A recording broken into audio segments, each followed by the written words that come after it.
out of the red corner, wearing white trunks with red trim, and weighing in at 235 pounds. This 1988 U.S. Olympian and silver medalist has a perfect professional record of 31-0. His two-handed punching power has earned him 27 KOs, and tonight he stands on the threshold of greatness. Ladies and gentlemen, from Brooklyn, New York, the #1 heavyweight challenger in the world, Riddick Big Daddy Bowe!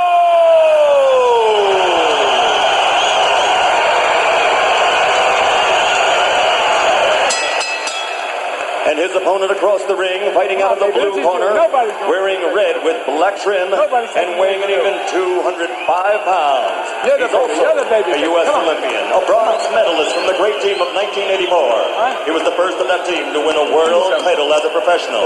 His record now stands at 28-0, scoring 22 knockouts and capturing 2 world championships.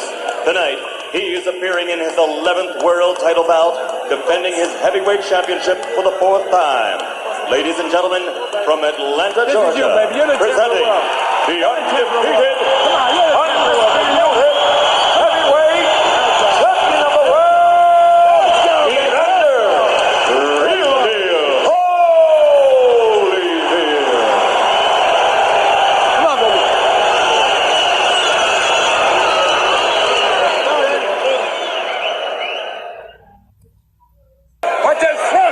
Jim, the conventional wisdom in this fight is that Holyfield will try to fight the Big Bowe as he fought George and Buster Douglas, staying outside, jumping in with quick combinations. But sooner or later, a fight is going to break out here. It might be sooner. And boy, was he right. What's up, fight fans, moviegoers, Jedis, and Sith? I'm Jay Cotto, the Boxing Jedi, and welcome to the Boxing and Jedi's Temple. And today we're going to be talking about Evander Holyfield versus Riddick Bowe 1. And of course, these gentlemen had 3 fights, but we're going to talk about the first one. And I'm going to tell you something right now, man. The first fight from round 1 was fucking fireworks. I mean, of course, Riddick Bowe captured the title ticket from Evander Holyfield. But of course, we all can remember this fight. Now, this fight was a very scientific fight within the ranks of the heavyweights. Okay, these guys were using they were utilizing their jabs correctly. You know, they were hooking on from mid range and inside as well. You know, Evander Holyfield only being 205 pounds. Okay, 205 pounds, and Riddick Bowe being 235 pounds. He was 30 pounds heavier. You know, Evander Holyfield is a bad motherfucker, man. You know what I mean? And you know, he was always the smaller Abrams tank in there with the big fucking, you know what I mean? We just have to see the greatness that was displayed in this first fight. Now, of course, it was displayed in all 3. I mean, you know, the second fight, of course, you know, if you haven't seen it, go check it out. Of course, Evander Holyfield, you know, picked himself back up. But this first fight, the bigger man picked apart the smaller man who had more tools, okay? And the thing with Riddick Bowe is that he just used boxing 101. You know, he just used the fundamentals. As Evander Holyfield had to deal with the size, okay? Meaning he had to deal with the weight and the way Riddick Bowe would impose his size on the inside. You know, Evander Holyfield was at mid-range. He at mid-range, he was very, very, very successful. Okay, landing those hooks. And the thing that kept fucking him up in this fight was that he just kept trying to launch hooks from long range. And, you know, you can do that.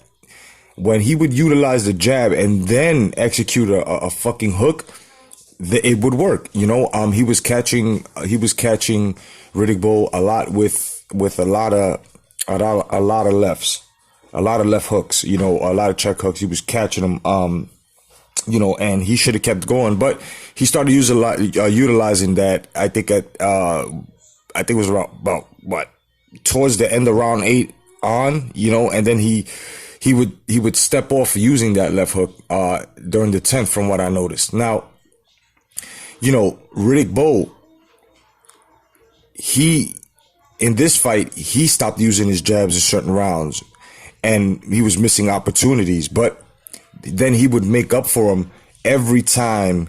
He would just come with a simple 1-2 straight down the line. Now, that was a problem with Riddick Bowe in the second fight. He wasn't shooting straight down the line. He wasn't throwing, straight rights. He wasn't just basically pull counters and shit from the stance that he was in, when he was defending. He just wasn't shooting in straight lines. He was just hooking, and that's one thing with Evander Holyfield. And one thing that we learned, or you guys learned, watching that Ruiz and Anthony Joshua fight. And I hope Anthony Joshua understands this. And this is just the rule of nature, the rule of law. You do not hook with a hooker, just like you do not try to punch with a puncher.